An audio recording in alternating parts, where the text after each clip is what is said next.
Втор ден без прасиње и товени свињи регистрира добиточниот пазар во Облешево, кој и во вторникот остана празен и без промет.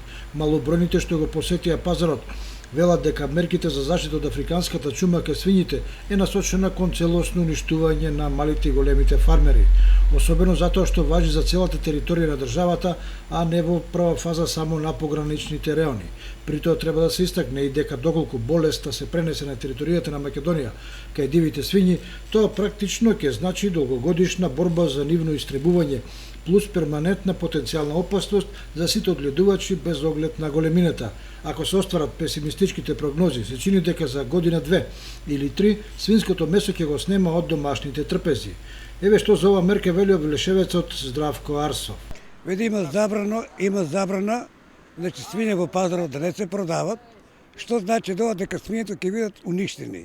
Ние ако вака еве за клано грло сега има некоја наредба, во касапница да го носиш и 50 евра по грло, значи што ќе кола тамо. Тоа ќе останат само големите фарми. Ние ситните што чуваме за дома, мислам тоа ќе биде уништено.